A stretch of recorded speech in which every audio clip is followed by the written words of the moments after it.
Hey everyone, here's how to modify your views in Inventor's drawing environment. If you have a long model and you don't want to scale it down, try cutting out the middle using the break command. First, select the view you want to break. Then choose the break command, and then choose the style, orientation, and scale of cut. This tool allows me to toggle how drastic I want this cut to appear.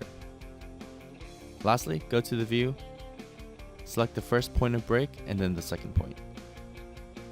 And there you go, a shorter version of the view that still maintains its overall length value. Next, a breakout removes a defined area of material to expose obscure parts of features in a view. But when you go to create it, Inventor tells you you need to create a sketch first. So let's start a sketch and then choose the view we want to start the sketch on. So then the sketch is associated to the view. We'll draw a closed loop sketch.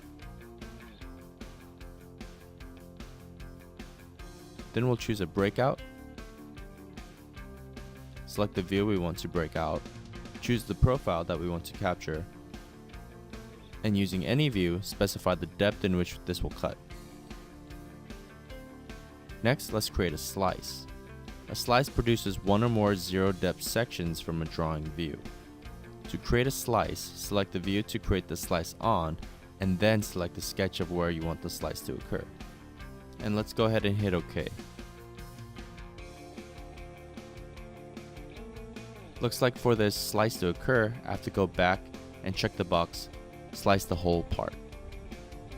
Then hit OK. Now notice that my view on the right hand side were cut at 3 different locations according to the sketch that I selected. If you want to remove an unwanted portion of a view, use the crop command. First, choose the view you want to crop, and then click and drag a box that encompasses what you want to keep.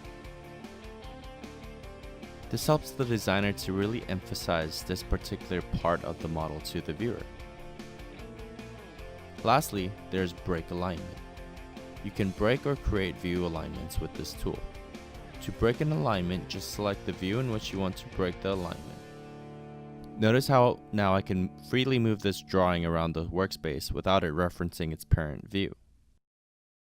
Unlike this view on the right hand side, which still references its parent view. To create an alignment, choose the alignment type, choose the first view to align, and then the second view to align it to. Now it's relinked. Hope this helps, and thanks for watching.